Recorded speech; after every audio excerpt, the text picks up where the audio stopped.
Como un agente del Mossad, vivió como un sacerdote local durante décadas. El padre Miguel bendecía el pan de la comunión cuando sintió el teléfono vibrar en el bolsillo de la sotana. 3 pulsos cortos. Pausa. 2 pulsos largos. El código que no había recibido en 17 años. Sus manos temblaron imperceptiblemente mientras colocaba la hostia sobre la lengua de la anciana frente a él. Ella cerró los ojos en oración, ajena al hecho de que el hombre que sostenía el cuerpo de Cristo no era católico, no era español, y su verdadero nombre no era Miguel. Era Avi Shamir, agente durmiente del Mossad, y el mensaje que acababa de recibir significaba una sola cosa. Después de 23 años viviendo como sacerdote en un pueblo argentino, finalmente habían descubierto lo que estaba protegiendo. Y ahora alguien venía a matarlo. La anciana abrió los ojos, sonrió con ternura y susurró: «Gracias, padre». Avi sonrió de vuelta, sabiendo que tal vez era la última vez que alguien lo llamaría así. Sabiendo que la vida que había construido piedra por piedra durante 2 décadas estaba a punto de colapsar. Sabiendo que el hombre que había sido antes de convertirse en el padre Miguel estaba despertando después de un sueño demasiado largo. Espera, antes de que comience la siguiente operación. Si esta misión ya te atrapó en las sombras, cuéntanos desde dónde nos estás viendo. Para seguir dentro del próximo secreto, traición o acto de justicia, suscríbete y únete a la agencia. Ojos abiertos. Volvamos a la misión. 23 años antes, Avi Shamir había sido un hombre diferente. Tenía 28 años, hablaba 6 idiomas con fluidez, y había pasado los últimos 4 años en operaciones encubiertas en Europa del Este rastreando redes neonazis. Era bueno en su trabajo, tal vez demasiado bueno, porque cuando Gideon lo llamó a la oficina del 4º piso en Tel Aviv, Avi supo que algo había cambiado. «Siéntate», dijo Gideon, sin levantar la vista de un expediente grueso sobre su escritorio. Avi se sentó. La oficina no tenía ventanas, solo paredes grises y el zumbido constante del aire acondicionado. Gideon finalmente lo miró. «¿Qué sabes sobre la operación Eichmann?» «Lo básico. 1960. El Mossad secuestró a Adolf Eichmann en Buenos Aires. Lo trajeron a Israel, fue juzgado y ejecutado». «¿Y qué sabes sobre lo que pasó después?» Avi titubeó. «No mucho. Supongo que cerramos operaciones en Argentina y nos fuimos». Gideon negó con la cabeza. «Nunca nos fuimos. Descubrimos algo en Buenos Aires que no podíamos ignorar. Una red, no de nazis viejos huyendo, sino de sus hijos y nietos, construyendo algo nuevo, usando fortunas robadas durante el Holocausto para financiar movimientos de extrema derecha en América Latina, tráfico de armas, propaganda, infiltración política, y en el centro de todo eso, un hombre llamado Klaus Richter». Gideon deslizó una fotografía a través del escritorio. Mostraba a un hombre de unos 60 años, cabello blanco perfectamente peinado, traje impecable, sonrisa de político. Klaus Richter, hijo de un oficial SS que escapó a Argentina en 1945. Klaus creció rico, educado, respetable. Ahora es dueño de la mitad de las tierras agrícolas en la provincia de Córdoba. Financia partidos políticos, tiene conexiones en el gobierno, el ejército, la iglesia. Es intocable. ¿Y qué quieres que haga? ¿Eliminarlo? No. Si lo eliminamos, nos exponemos. Y hay otros que tomarían su lugar. Necesitamos algo más permanente. Necesitamos ojos dentro. Alguien que pueda vivir en su mundo durante años, décadas si es necesario. Alguien que pueda ganarse su confianza y documentar todo lo que hace. Nombres, cuentas, redes. Y cuando tengamos suficiente, desmantelaremos todo desde adentro sin que él sepa que lo golpeó. Avi sintió el frío de la comprensión. ¿Inmersión profunda? La más profunda que hayamos intentado. No habrá contacto regular. No habrá extracción si algo sale mal. Serás completamente solo durante años. Construirás una identidad desde cero. Vivirás esa identidad hasta que se convierta en tu realidad. Y cuando finalmente te saquemos, si te sacamos, la persona que eras ya no existirá. ¿Cuánto tiempo estamos hablando? 10 años. Tal vez 15. Tal vez más. Avi se recostó en la silla. Pensó en su apartamento en Tel Aviv, en su madre que vivía en Haifa, en la mujer con la que había estado saliendo durante 6 meses y que le había dicho la semana anterior que lo amaba. Pensó en todo lo que tendría que dejar atrás. ¿Cuál sería mi cobertura? Gideon abrió el expediente.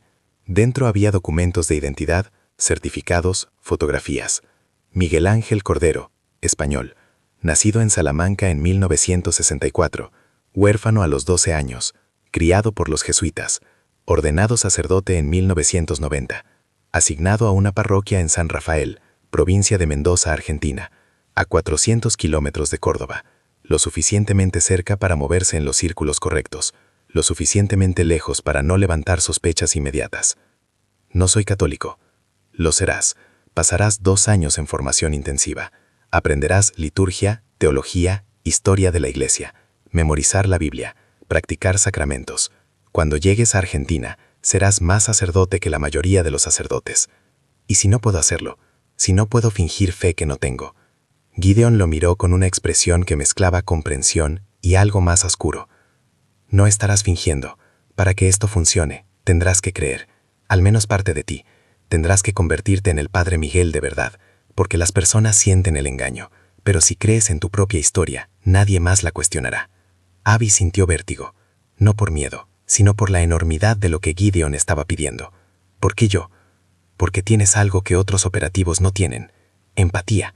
Ves a las personas. Te importan. Y un sacerdote necesita eso. Necesita conectar. Necesita ser alguien en quien las personas confíen sin reservas.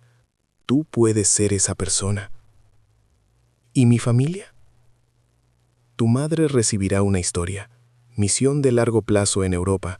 Contacto limitado por razones de seguridad. Le escribirás ocasionalmente cartas genéricas, suficiente para mantener la conexión, pero no tanto que levante preguntas. ¿Y la mujer con la que estoy saliendo? Gideon cerró el expediente. Termina esa relación. Limpiamente, sin explicaciones. Ella no puede saber nada, y cuando te vayas, no puedes mirar atrás.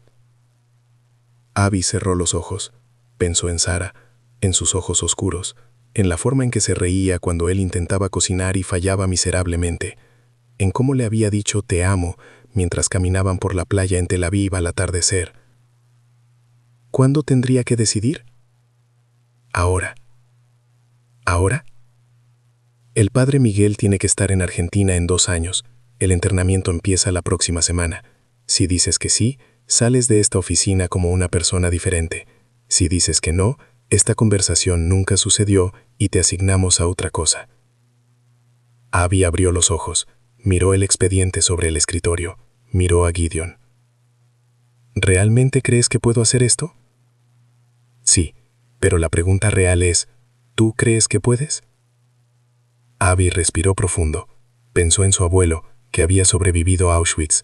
Pensó en los números tatuados en su brazo, que nunca habló de ellos, pero que Abby había visto cada vez que lo abrazaba de niño. Pensó en todas las familias que nunca tuvieron justicia. Pensó en Klaus Richter, viviendo con riqueza robada, mientras los fantasmas del pasado seguían sin descansar. Sí, dijo finalmente, puedo hacerlo. Gideon asintió. Entonces bienvenido a la operación Sombra Eterna, Padre Miguel, que Dios te acompañe, aunque no creas en él todavía. Los 2 años de entrenamiento fueron los más difíciles de la vida de Abby, no por el aspecto físico, sino por el psicológico. Tuvo que desmantelar quién era pieza por pieza y reconstruirse como alguien completamente diferente. Pasó 6 meses en un monasterio en Italia bajo la supervisión de un jesuita anciano llamado Padre Antonio, quien había trabajado en secreto con el Mossad durante décadas, ayudando a refugiados judíos después de la guerra. Antonio no sabía los detalles de la misión de Abby, pero sabía que estaba entrenando a alguien que necesitaba convertirse en sacerdote de verdad. La fe no es algo que puedas fingir, le dijo Antonio una tarde mientras caminaban por el jardín del monasterio. O la sientes o no, pero lo que puedes hacer es entender por qué otros la sienten. Y si entiendes eso lo suficientemente profundo, puedes hablar su idioma, puedes caminar en sus zapatos. y eventualmente tal vez encuentres algo de fe en el proceso. No creo en Dios, dijo Abby honestamente. Yo tampoco estaba seguro durante muchos años, respondió Antonio. Vi demasiado mal en el mundo, demasiado sufrimiento. Pero luego vi a personas eligiendo bondad cuando todo estaba en su contra. Vi madres protegiendo niños en campos de concentración. Vi extraños arriesgando sus vidas para salvar personas que nunca conocerían. Y me pregunté, ¿qué es eso si no es divino?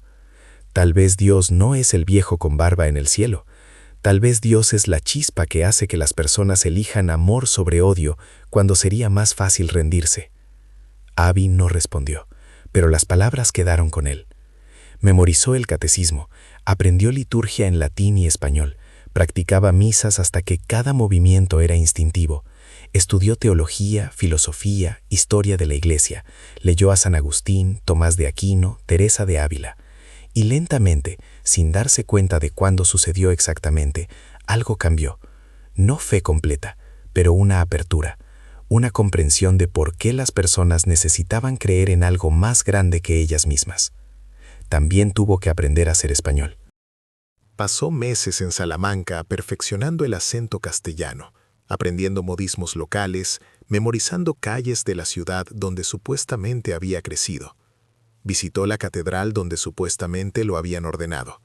Caminó por el orfanato donde supuestamente lo habían criado los jesuitas, aunque el edificio ya no existía, conveniente para una historia que no podía ser verificada completamente. Y tuvo que terminar con Sara. Lo hizo por teléfono porque no confiaba en poder hacerlo en persona. Le dijo que lo habían asignado a una misión de largo plazo, que no sabía cuándo volvería, que ella merecía a alguien que pudiera estar presente. Ella lloró, le dijo que esperaría. Él le dijo que no lo hiciera, y luego cortó la llamada antes de que su resolución se quebrara. Esa noche, Abby lloró por primera vez desde que era niño. Lloró por todo lo que estaba dejando atrás, por la vida que nunca viviría, por la persona que estaba muriendo para que el padre Miguel pudiera nacer. Cuando finalmente llegó el día de viajar a Argentina, Abby Shamir había dejado de existir para todos excepto para un puñado de personas en Tel Aviv. El hombre que abordó el avión en Madrid con documentos de la Iglesia Católica y una carta de asignación firmada por el obispo de Mendoza era completamente el padre Miguel Ángel Cordero. Y mientras el avión cruzaba el Atlántico, Miguel miró por la ventana hacia el océano oscuro y susurró una oración. No sabía a quién le estaba rezando, pero las palabras salieron de todos modos. Ayúdame a ser quien necesito ser. Ayúdame a no perderme en el camino.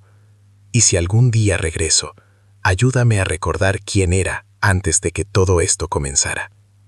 San Rafael era un pueblo pequeño en el Valle de Uco, rodeado de viñedos y montañas. Tenía 12.000 habitantes, una plaza central con una fuente, una escuela primaria y una iglesia de piedra que había sido construida por jesuitas en el siglo XVIII. La parroquia necesitaba un nuevo sacerdote, porque el anterior, un anciano llamado Padre Tomás, había muerto 6 meses antes. Miguel llegó en autobús con una sola maleta. Fue recibido por la junta parroquial. 5 personas mayores que lo estudiaron con la desconfianza natural hacia los forasteros. Pero cuando Miguel habló, cuando sonrió, cuando escuchó con atención genuina sus preocupaciones sobre el estado de la iglesia, algo se suavizó. «Bienvenido, Padre Miguel», dijo finalmente la mujer mayor del grupo, señora Beatriz. «Esperamos que San Rafael sea su hogar». «Yo también», respondió Miguel. Y la parte aterradora era que lo decía en serio. Los primeros meses fueron de adaptación. Miguel celebraba misa cada domingo. Visitaba enfermos. Bautizaba bebés. Confesaba pecados que no podía absolver, porque él mismo vivía la mentira más grande. Pero lo hizo con cuidado y compasión. Y lentamente, el pueblo comenzó a confiar en él. Por las noches, solo en la casa parroquial, Miguel escribía reportes codificados en cuadernos que escondía bajo las tablas del piso. Documentaba nombres, conexiones, movimientos. Pero todavía no había nada sobre Klaus Richter. Necesitaba ascender en la jerarquía de la iglesia para alcanzar círculos donde Richter se movía. Eso tomaría años. Y Miguel tenía paciencia. 5 años después de su llegada, Miguel había transformado la parroquia.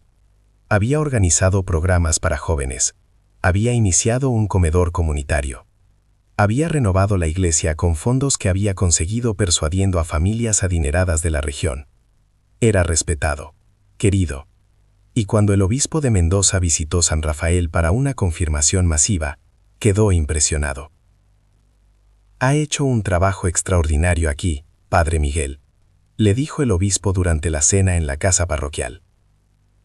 «Solo hago lo que puedo para servir», respondió Miguel con humildad ensayada. «He estado pensando en expandir nuestro alcance a comunidades más grandes». Necesito sacerdotes de confianza, personas que entiendan tanto lo espiritual como lo práctico. ¿Estaría interesado en una asignación a la Catedral de Córdoba?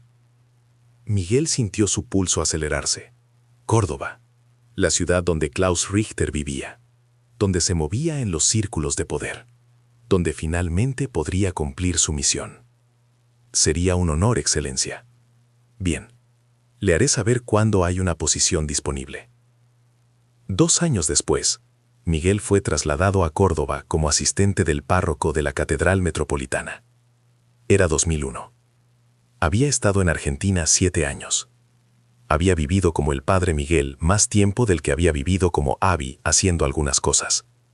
Y cada día que pasaba, la línea entre quién era y quién fingía ser se volvía más borrosa.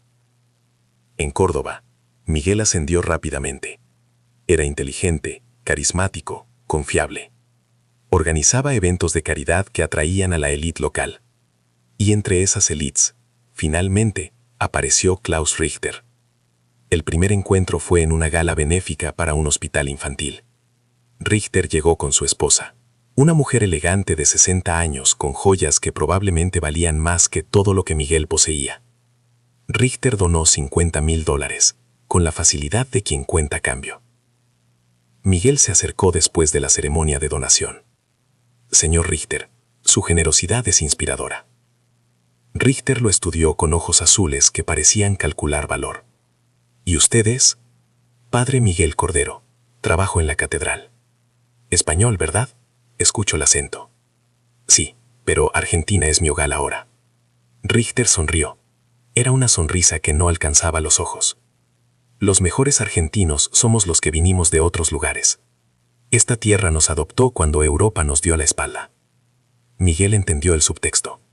Richter estaba tanteando, viendo si Miguel compartía su ideología.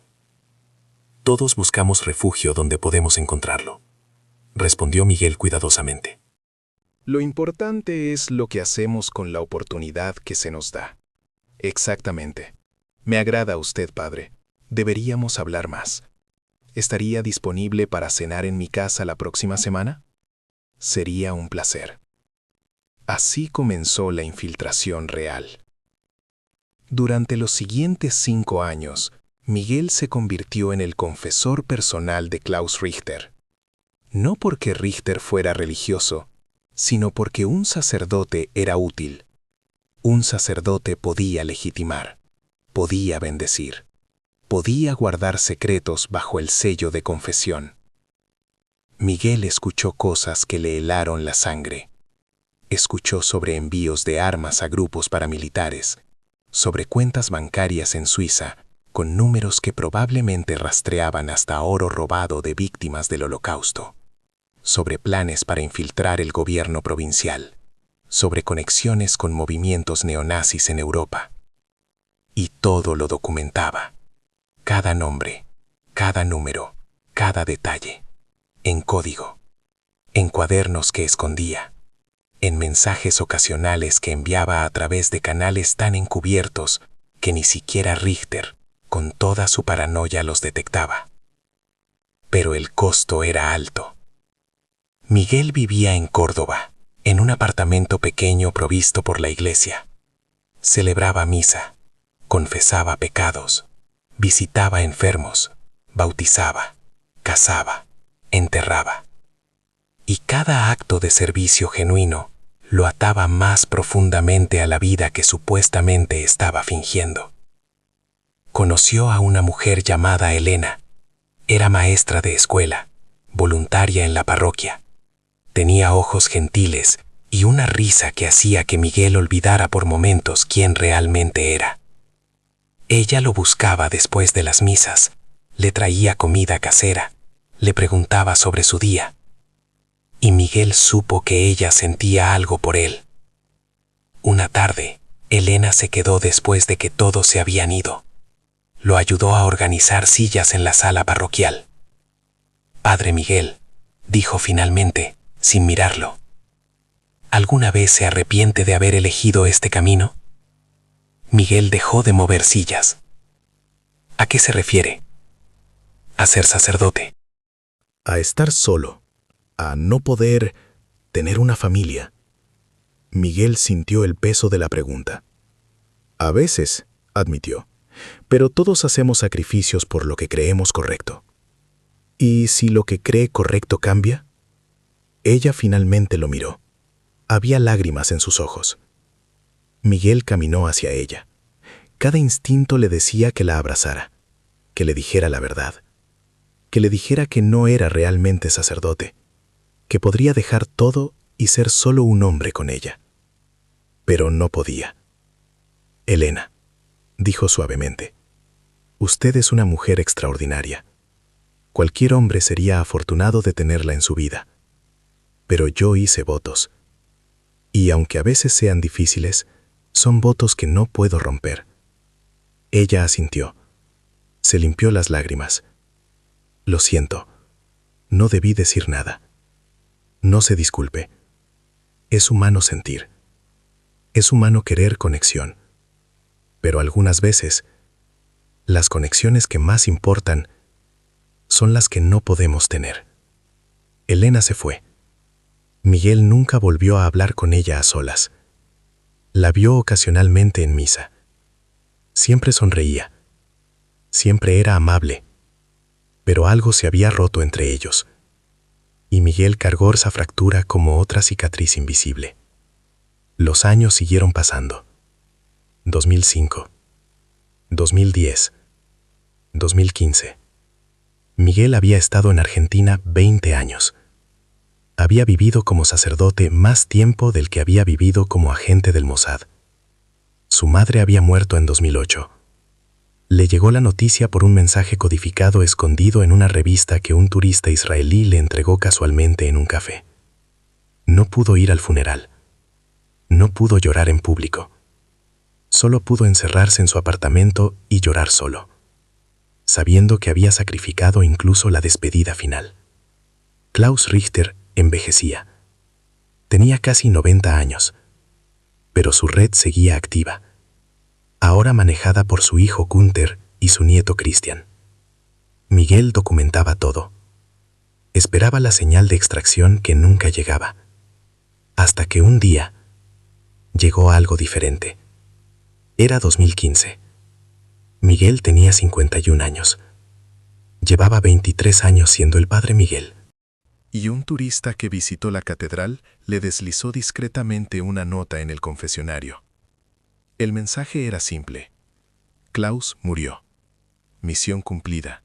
Extracción en 48 horas. Código de confirmación, sombra eterna. Miguel miró la nota durante el largo tiempo. Debería sentir alivio, debería sentir triunfo. La misión había terminado. Podía volver a casa. Podía volver a ser Abi Shamir. Pero mientras leía esas palabras, Miguel se dio cuenta de algo aterrador. Ya no sabía quién era Abi Shamir.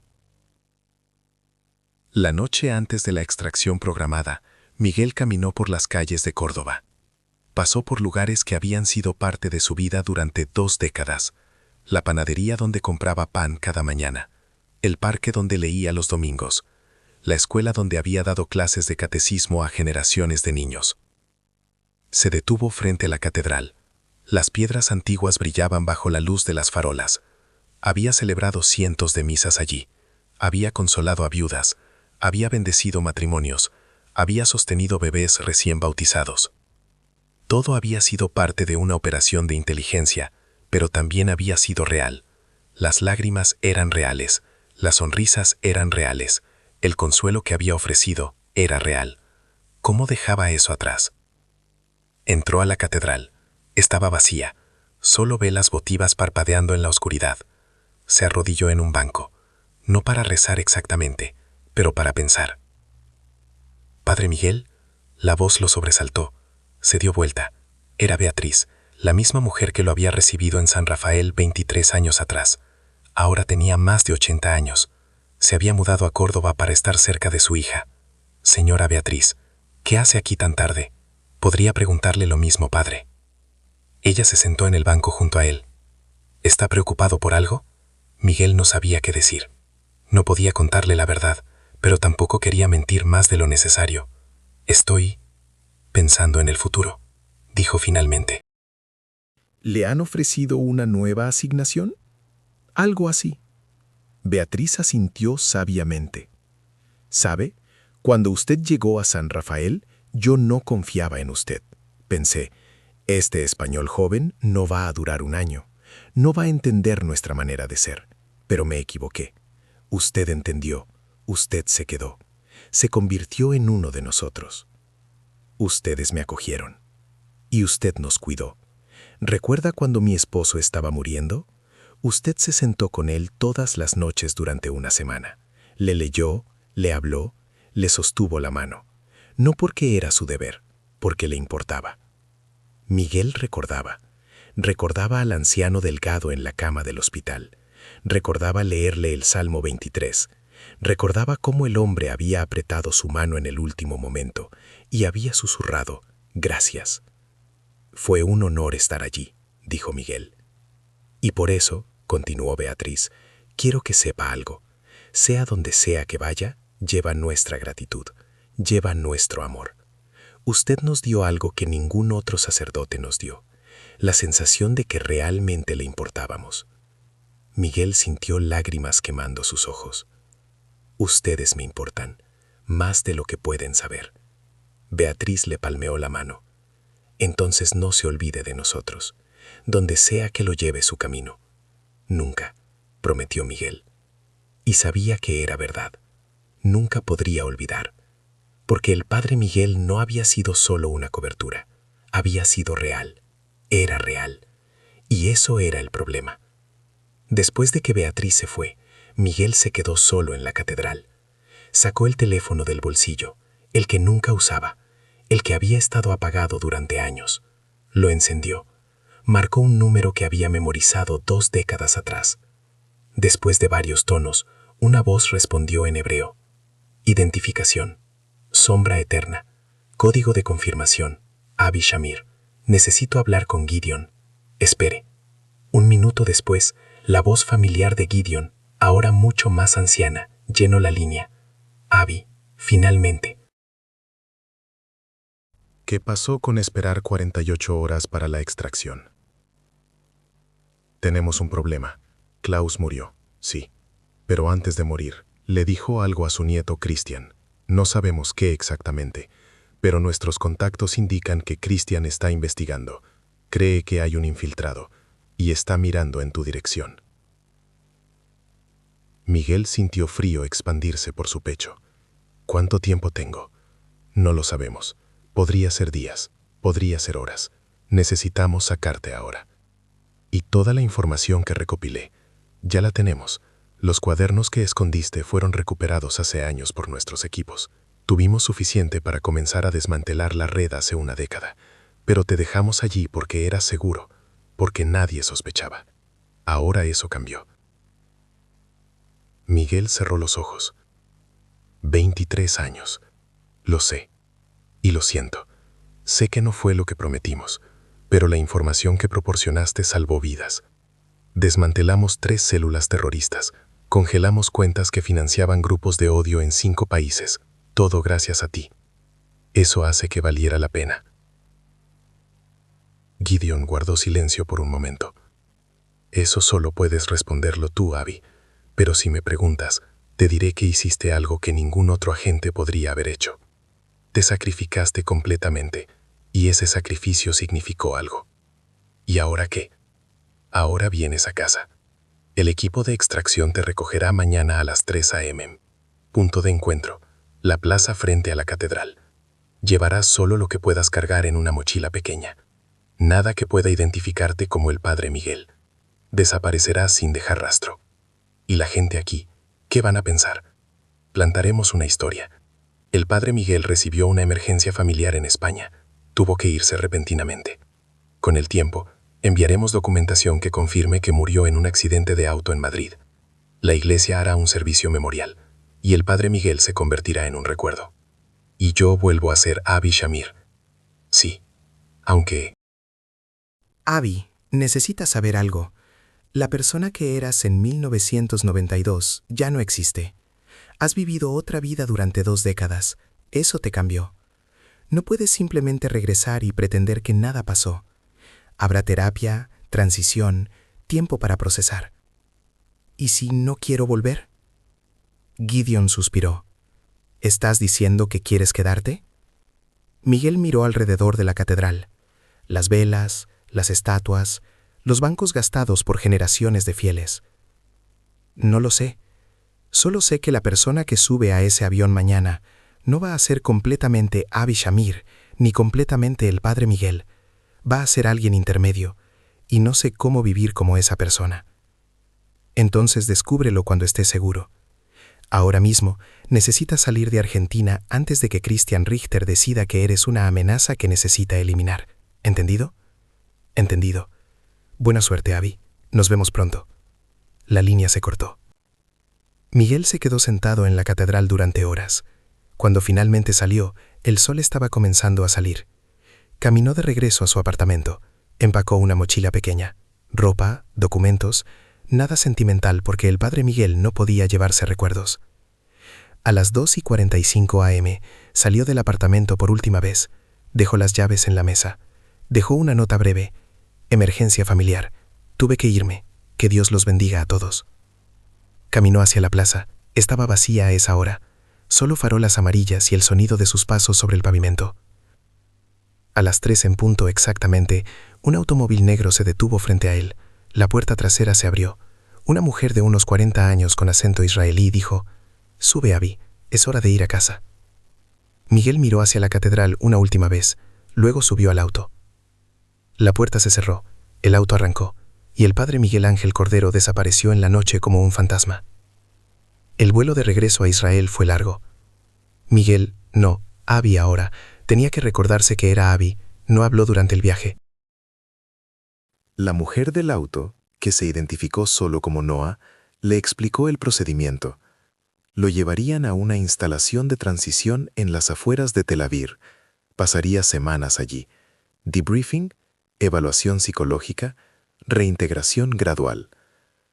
«Vas a sentirte perdido por un tiempo», dijo Noah. «Es normal. Has vivido una identidad inmersiva durante más tiempo del que la mayoría de los agentes duran en el campo. Tu cerebro literalmente se reconectó para ser el padre Miguel. Ahora tiene que reconectarse de nuevo. ¿Alguna vez vuelves a ser quien eras?» Noah lo miró con algo parecido a comprensión. «No, pero te conviertes en alguien nuevo. Alguien que contiene ambas partes.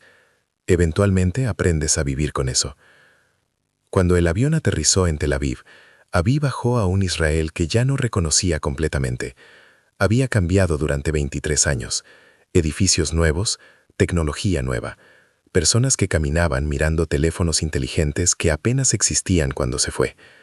Lo llevaron directamente a la instalación. Era un complejo pequeño y discreto, rodeado de árboles. Le asignaron una habitación simple, cama, escritorio, ventana con vista a un jardín. Durante las primeras semanas se reunió con terapeutas. Le hicieron preguntas. ¿Cuándo dejó de sentirse como Abby y comenzó a sentirse como el padre Miguel? ¿Tuvo momentos en que olvidó que estaba en una misión? ¿Qué es lo que más extraña de Argentina? Abby respondía honestamente. El cambio había sido gradual. Alrededor del año 5, cuando celebró su primera boda, sintió que el padre Miguel se volvía real. Sí, había momentos en que olvidaba completamente que estaba fingiendo, y lo que más extrañaba a las personas. Extrañaba a Beatriz, extrañaba las mañanas en la panadería, extrañaba la sensación de pertenecer a una comunidad.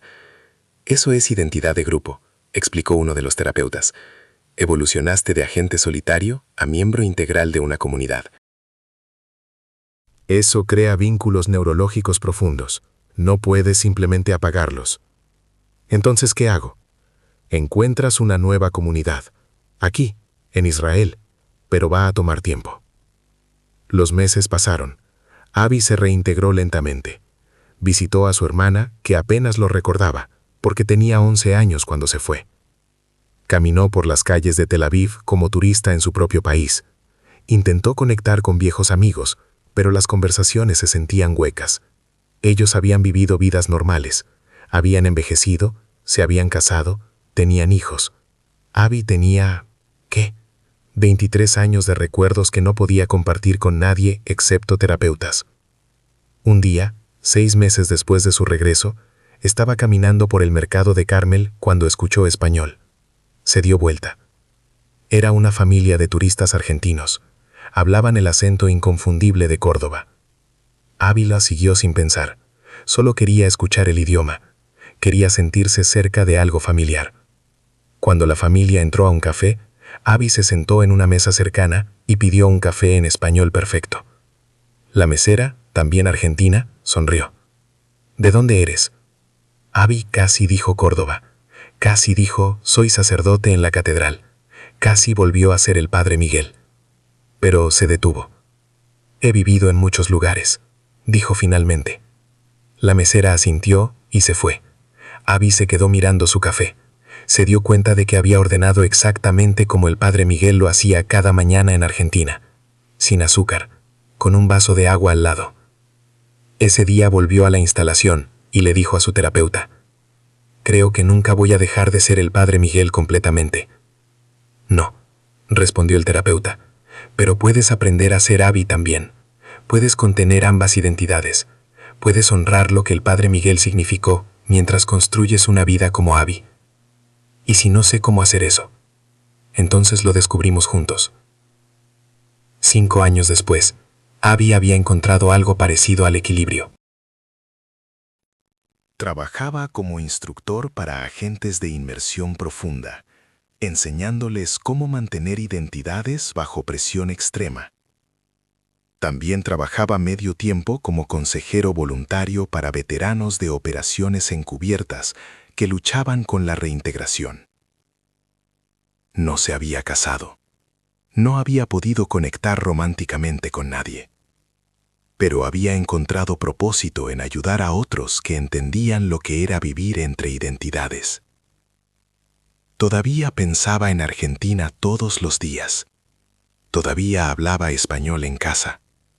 Todavía leía la Biblia ocasionalmente, aunque no desde una perspectiva de fe, sino desde la familiaridad de algo que había sido central en su vida durante tanto tiempo. Un día, recibió un paquete en el correo. No tenía remitente. Dentro había una carta escrita en español con letra temblorosa. Estimado Padre Miguel, soy Beatriz. No sé si este mensaje lo alcanzará. No sé si sigue vivo o si realmente murió en España como nos dijeron. Pero necesito intentar. Cuando se fue tan repentinamente, quedamos devastados. La parroquia hizo un servicio memorial hermoso. Lloré como si hubiera perdido a un hijo. Pero hace unos meses, algo extraño sucedió. Un hombre vino a visitarme. No me dijo su nombre. Solo me dio un sobre y dijo: «El padre Miguel querría que supieras la verdad». Dentro había documentos, artículos de periódicos sobre Klaus Richter y su familia, sobre arrestos, sobre cuentas congeladas, sobre una red desmantelada, y una nota que decía: «Nada de esto habría sido posible sin la información recopilada durante años por un agente en inmersión profunda en Córdoba». No sé si era usted. No sé si su vida entera con nosotros fue parte de algo más grande. Pero si lo fue, quiero que sepa algo. No me siento traicionada. Me siento honrada.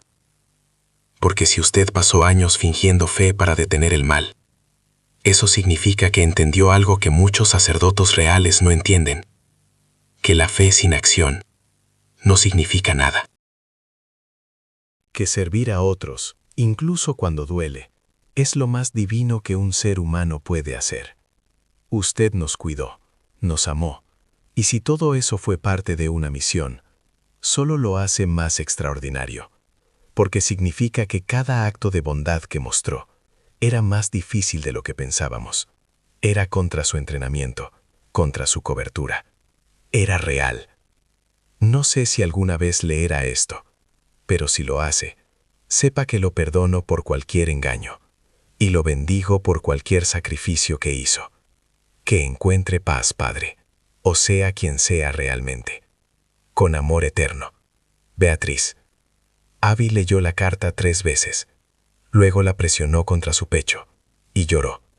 No lágrimas de tristeza, lágrimas de alivio, porque alguien sabía, alguien entendía y alguien lo perdonaba.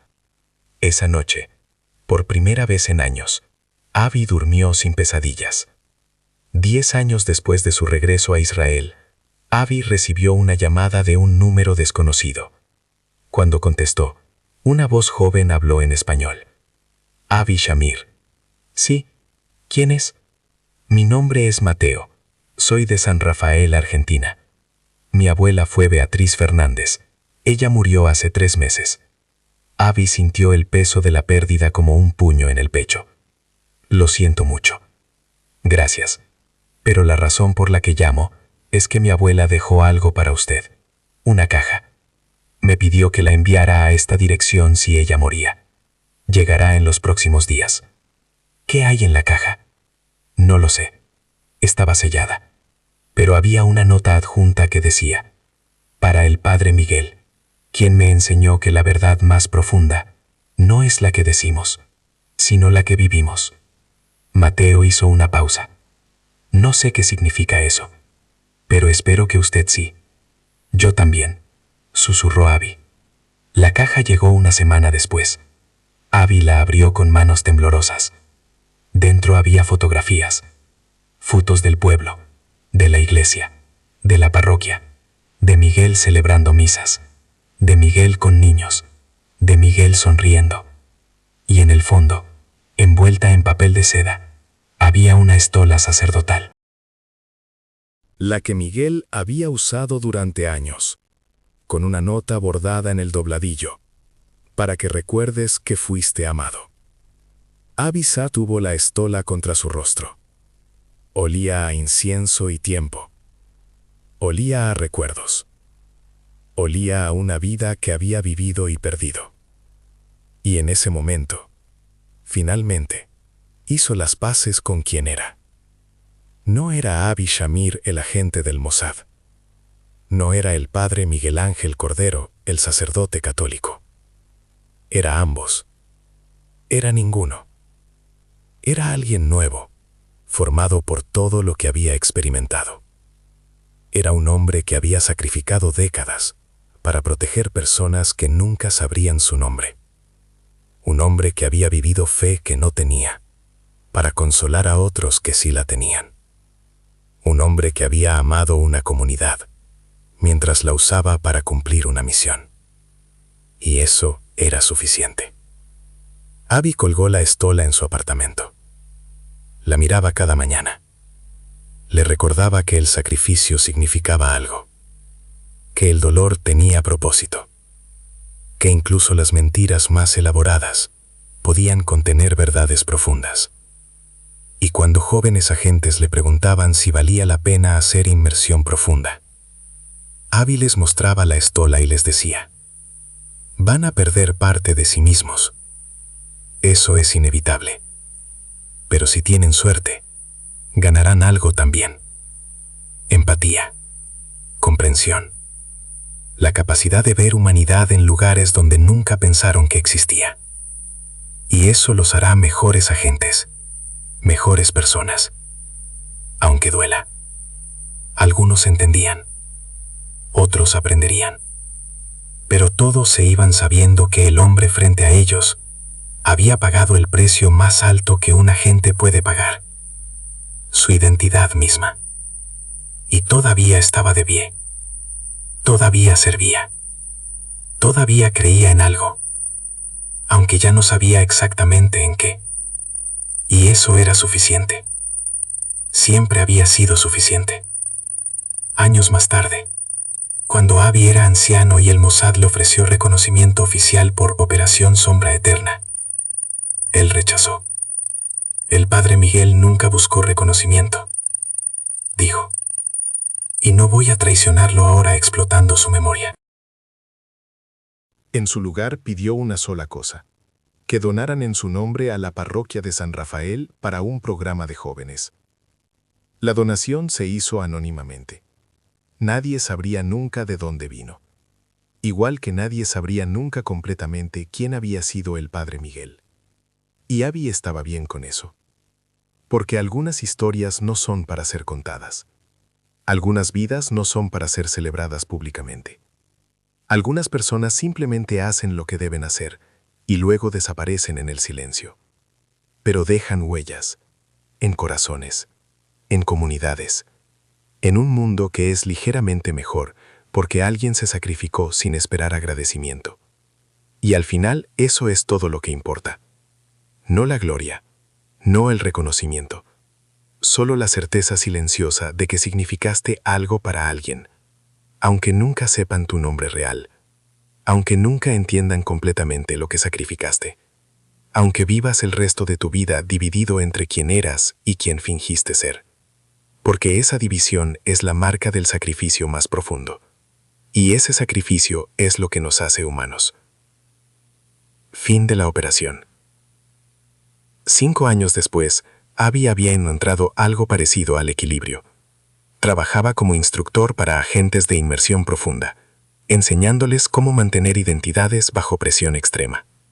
También trabajaba medio tiempo como consejero voluntario para veteranos de operaciones encubiertas que luchaban con la reintegración.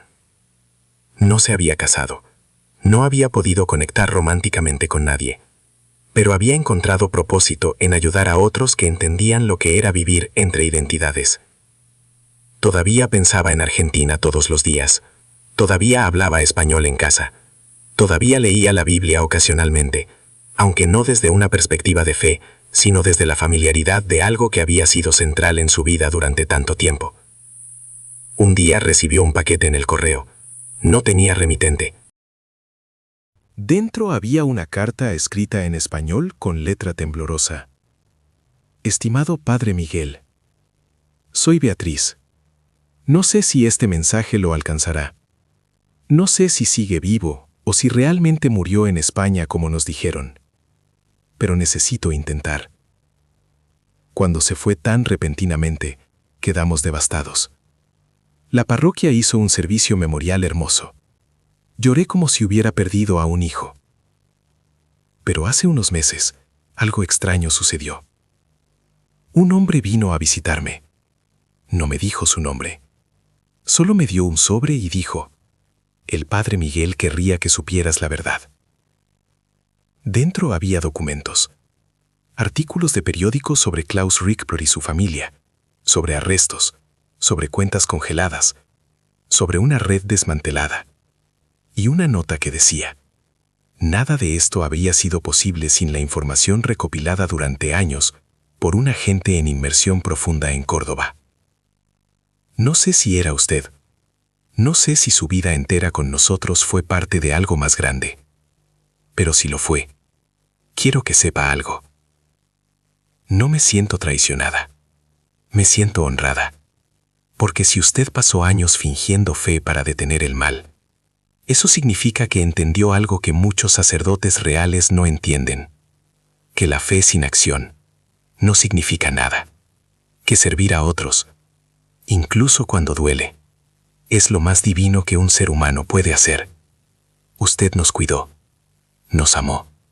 Y si todo eso fue parte de una misión, solo lo hace más extraordinario, porque significa que cada acto de bondad que mostró era más difícil de lo que pensábamos. Era contra su entrenamiento. contra su cobertura. Era real. No sé si alguna vez leerá esto, pero si lo hace, sepa que lo perdono por cualquier engaño y lo bendigo por cualquier sacrificio que hizo. Que encuentre paz, Padre, o sea quien sea realmente. Con amor eterno, Beatriz. Abby leyó la carta 3 veces. Luego la presionó contra su pecho y lloró. No lágrimas de tristeza, lágrimas de alivio, porque alguien sabía, alguien entendía y alguien lo perdonaba. Esa noche, por primera vez en años, Abby durmió sin pesadillas. 10 años después de su regreso a Israel, Abby recibió una llamada de un número desconocido. Cuando contestó, una voz joven habló en español. Abby Shamir. Sí, ¿quién es? Mi nombre es Mateo. Soy de San Rafael, Argentina. Mi abuela fue Beatriz Fernández. Ella murió hace 3 meses. Abby sintió el peso de la pérdida como un puño en el pecho. Lo siento mucho. Gracias, pero la razón por la que llamo es que mi abuela dejó algo para usted. Una caja. Me pidió que la enviara a esta dirección si ella moría. Llegará en los próximos días. ¿Qué hay en la caja? No lo sé. Estaba sellada. Pero había una nota adjunta que decía: para el Padre Miguel, quien me enseñó que la verdad más profunda no es la que decimos, sino la que vivimos. Mateo hizo una pausa. No sé qué significa eso, pero espero que usted sí. Yo también, susurró Abby. La caja llegó una semana después. Abby la abrió con manos temblorosas. Dentro había fotografías. Fotos del pueblo, de la iglesia, de la parroquia, de Miguel celebrando misas, de Miguel con niños, de Miguel sonriendo. Y en el fondo, envuelta en papel de seda, había una estola sacerdotal, la que Miguel había usado durante años, con una nota bordada en el dobladillo, para que recuerdes que fuiste amado. Abby sostuvo la estola contra su rostro. Olía a incienso y tiempo. Olía a recuerdos. Olía a una vida que había vivido y perdido. Y en ese momento, finalmente, hizo las paces con quien era. No era Abby Shamir el agente del Mossad. No era el padre Miguel Ángel Cordero, el sacerdote católico. Era ambos. Era ninguno. Era alguien nuevo formado por todo lo que había experimentado. Era un hombre que había sacrificado décadas para proteger personas que nunca sabrían su nombre. Un hombre que había vivido fe que no tenía, para consolar a otros que sí la tenían. Un hombre que había amado una comunidad mientras la usaba para cumplir una misión. Y eso era suficiente. Abby colgó la estola en su apartamento. La miraba cada mañana. Le recordaba que el sacrificio significaba algo, que el dolor tenía propósito, que incluso las mentiras más elaboradas podían contener verdades profundas. Y cuando jóvenes agentes le preguntaban si valía la pena hacer inmersión profunda, Abby les mostraba la estola y les decía: van a perder parte de sí mismos, eso es inevitable. Pero si tienen suerte, ganarán algo también. Empatía, comprensión, la capacidad de ver humanidad en lugares donde nunca pensaron que existía. Y eso los hará mejores agentes, mejores personas, aunque duela. Algunos entendían, otros aprenderían. Pero todos se iban sabiendo que el hombre frente a ellos había pagado el precio más alto que un agente puede pagar, su identidad misma. Y todavía estaba de pie, todavía servía, todavía creía en algo, aunque ya no sabía exactamente en qué. Y eso era suficiente. Siempre había sido suficiente. Años más tarde, cuando Abby era anciano y el Mossad le ofreció reconocimiento oficial por Operación Sombra Eterna, él rechazó. El padre Miguel nunca buscó reconocimiento, dijo, y no voy a traicionarlo ahora explotando su memoria. En su lugar, pidió una sola cosa: que donaran en su nombre a la parroquia de San Rafael para un programa de jóvenes. La donación se hizo anónimamente. nadie sabría nunca de dónde vino, igual que nadie sabría nunca completamente quién había sido el padre Miguel. Y Abby estaba bien con eso, porque algunas historias no son para ser contadas, algunas vidas no son para ser celebradas públicamente. Algunas personas simplemente hacen lo que deben hacer y luego desaparecen en el silencio, pero dejan huellas, en corazones, en comunidades, en un mundo que es ligeramente mejor porque alguien se sacrificó sin esperar agradecimiento. Y al final, eso es todo lo que importa. No la gloria. No el reconocimiento. Solo la certeza silenciosa de que significaste algo para alguien, aunque nunca sepan tu nombre real, aunque nunca entiendan completamente lo que sacrificaste, aunque vivas el resto de tu vida dividido entre quién eras y quién fingiste ser. Porque esa división es la marca del sacrificio más profundo. Y ese sacrificio es lo que nos hace humanos.